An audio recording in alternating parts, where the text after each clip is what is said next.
मैंने 20 से 25 किलो अंगूर लिए। हाँ। अंगूर की बेल पर जो अंगूर था, इतना टेस्टी अंगूर आया था और इतने गुच्छे में अंगूर आया था कि मैंने उसकी वीडियो भी अपलोड की हुई है। वीडियो देखी थी और मैंने आपके यहाँ उस समय ही आने की कोशिश की थी कि मुझे भी अंगूर खाने को मिल जाए लेकिन वो मुझे अंगूर मिल नहीं पाए।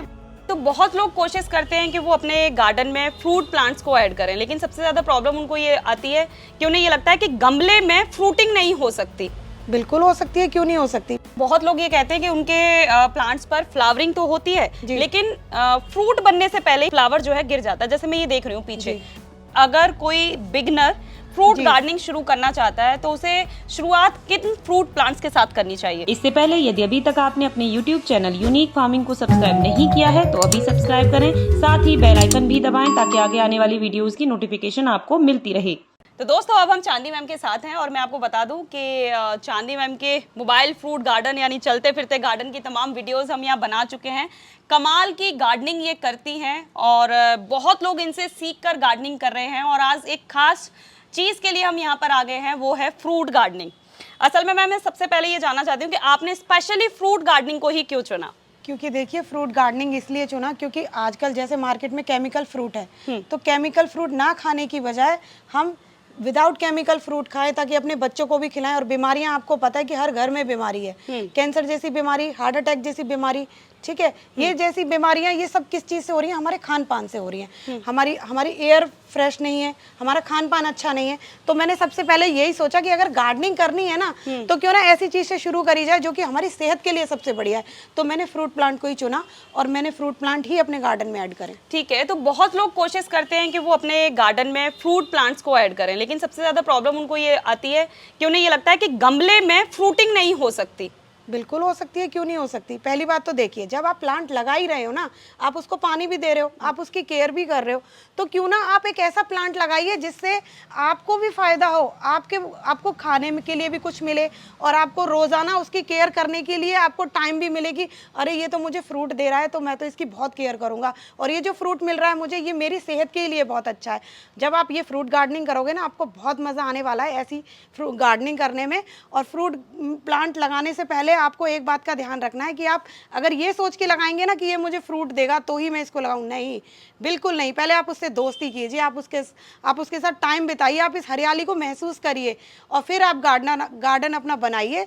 तो फिर देखिए आपके गार्डन में कितनी जबरदस्त फ्रूटिंग होती है। ठीक है मैम, तो बहुत अच्छी बातें आपने यहाँ पर बताई हैं। अब हम आपसे ये जानना चाहते हैं कि अगर कोई बिगनर फ्रूट गार्डनिंग शुरू करना चाहता है तो उसे शुरुआत किन फ्रूट प्लांट्स के साथ करनी चाहिए? सबसे पहले अनार से, फिर उसके बाद अमरूद से और फिर थर्ड नंबर पर आता है आम। जब आप अनार आते हुए देखेंगे ना तो आपको बहुत खुशी मिलेगी। फिर अमरूद देखिए बहुत जल्दी ग्रो करता है और बहुत जल्दी फ्रूटिंग भी देता है अमरूद का प्लांट। और फिर आप आम लगाइए, आपको आम की भी फ्रूटिंग बहुत अच्छी होगी। और उसके बाद जो आपका मन करे फिर आप लगाते जाइए। लीची हो गया, स्ट्रॉबेरी हो गया, मौसमी हो गए, संतरे हो गए, आप इस तरीके के, अंगूर हो गए, इस तरीके के आप अपने प्लांट्स ऐड करते जाइए अपने गार्डन में। लेकिन सबसे पहले आप अनार और अमरूद लगाइए। ठीक है मैम, तो एक चीज़ है कि मैं जैसे आपके फ्रूट प्लांट पे देख रही हूँ कि इतनी ज़बरदस्त यहाँ पर फ्रूटिंग हो रही है, तो इसका खास राज क्या होता है? कैसे उन्हें अपने प्लांट्स की केयर करनी है? देखिए, आप जहाँ तक हो सके आप उसमें कोई भी, एक तो केमिकल वाली चीज़ें ना डालिए, कोई भी फर्टिलाइज़र ना डालिए और कोई भी खाद मत डालिए।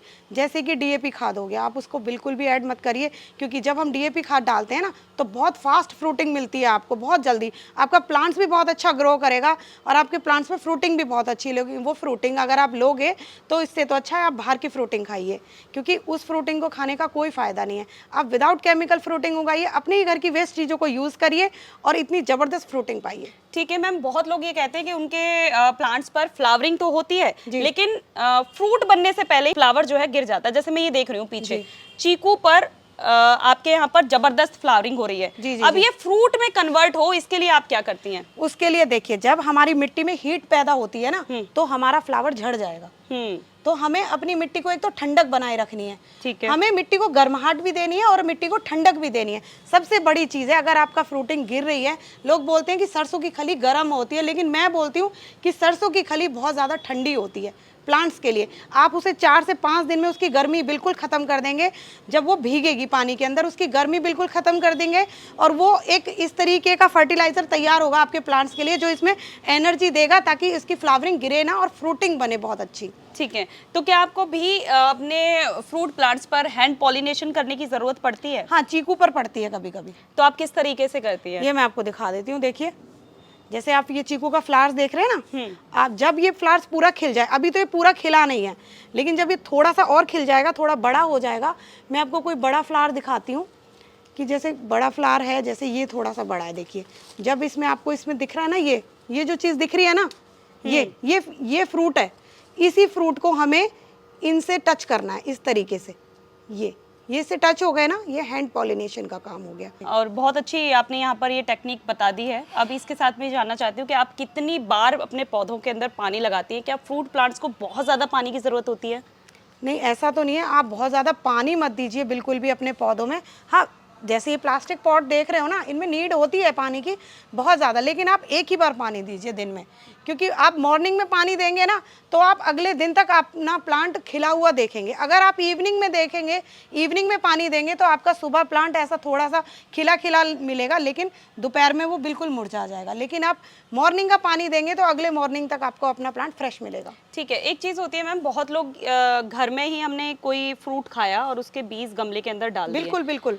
लेकिन बहुत लोग ये बोलते हैं कि अगर आप इस तरीके से कोई भी फ्रूटिंग नहीं होती है। ये आप एग्जाम्पल देख रहे हो अनार, ये मेरे घर के सीड से ही उगाया है मैंने। और इस पर आप फ्रूटिंग भी देख रहे हो, इधर भी देख रहे हो आप, इधर भी फ्रूटिंग बन गई है, उधर भी फ्रूटिंग है। और इतना टेस्टी अनार आता है ना अंजू जी, पूरे लाल रंग के दाने आते हैं और बहुत मिठास भरे दाने आते हैं। कितना पुराना हो गया ये प्लांट? ये 5 साल पुराना है। 5 साल पुराना हो गया। और कब से ये फ्रूटिंग देना शुरू कर चुका है? ये करीब 2 साल बाद ही फ्रूटिंग आनी शुरू हो गई थी इस पर। अच्छा। क्योंकि जो इसकी सॉइल है ना, वो बहुत सॉलिड है और बहुत ही बढ़िया है, जिससे मेरे फ्रूट्स प्लांट आप देख रहे हो ग्रोथ कितनी ज़बरदस्त करते हैं। और ये देखिए, मैंने आवाकाडो लगाया है अपने ही घर में खाकर उसके सीड से। ये भी आवाकाडो है, ये भी आवाकाडो है, ठीक है, ये भी आवाकाडो है। एक आवाकाडो देखिए, ये रहा। तो जैसा कि मैम आपने बोला कि जो सारा काम है वो आपको, जो जान है वो मिट्टी के अंदर डालनी पड़ेगी। जी जी बिल्कुल। तो मुझे शॉर्ट में आप बता सकती हैं कि आपने अपने गमलों की मिट्टी कैसे तैयार की है?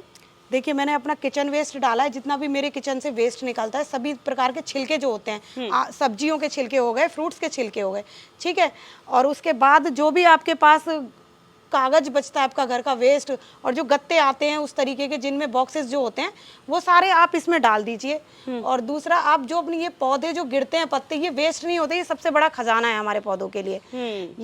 ये पत्ते भी आप इसमें ऐड कर दीजिए और थोड़ी सी इसमें मिट्टी डाल दीजिए ताकि ठीक है मैम, कवरिंग जैसे आप कह रही हैं कि आप इस गमले के अंदर डाल दीजिए, इसका मतलब ये है कि आप किचन वेस्ट से कंपोस्ट तैयार नहीं करती हैं? नहीं, मतलब आप सीधे गमलों के अंदर डालती हैं? गमलों के अंदर। मैंने सिर्फ ये एक बार ही बनाया है, देखिए अंजू जी, और ये इसी में से ही लेके मैंने छोटे बहुत सारे रेडी कर रखे हैं। यानी आपने पहले कंटेनर बनवाया, फिर उसके अंदर kitchen waste, paper waste, dry waste और लीव वेस्ट आपने डालना शुरू कर दिया? जी, फिल कर दिया। फिल करने के बाद इसको रेस्ट पर छोड़ दिया कुछ टाइम के बाद, ताकि देखिए, अगर हम कोई भी काम जल्दबाजी में करते हैं ना, बहुत से गार्डनर ऐसे होते हैं कि सारी वेजिटेबल्स डाल दिए, छिलके जो होते हैं वो डाल दिए, पेपर डाल दिया, पत्ते डाल दिए, मिट्टी डाल दी, पौधा लगा दिया। उसको आपने टाइम तो दिया ही नहीं। उसको कंपोस्ट बनने के लिए आपने उसे टाइम ही नहीं दिया। कितना तकरीबन आपने हर एक गमले को टाइम दिया है? कम से भी कम ना तो 25 दिन का टाइम आपको रखना चाहिए उसको कंपोस्ट होने के लिए, उन तीनों चारों चीज़ों को आपस में मिलने के लिए, उनका लिक्विड बनने के लिए। जब वो लिक्विड बनेंगी तब वो मिट्टी के साथ मिक्स हो जाएंगी और इस तरीके की सॉइल बनकर तैयार हो जाएगी। बहुत बढ़िया। तो बहुत अच्छी चीज़ें, जानकारी आपने यहाँ पर दी, और फ्रूटिंग भी हमने यहाँ पर आपके फ्रूट्स प्लांट्स भी देख लिए, फ्रूटिंग भी देख लिए, और सारी चीज़ें मैम ने बहुत अच्छी जानकारी ये भी दी है कि आप अनार से, अमरूद से या आम से अपने फ्रूट गार्डनिंग की शुरुआत कर सकते हैं। तो मुझे लगता है कि सारी जानकारी आपको दे दी गई है। अगर इसके अलावा भी आप और कुछ पूछना चाहते हैं तो हमारी कमेंट बॉक्स में पूछ सकते हैं। वीडियो को लाइक एंड शेयर करना ना भूलें, चैनल को सब्सक्राइब करें। मिलते हैं अगली वीडियो में।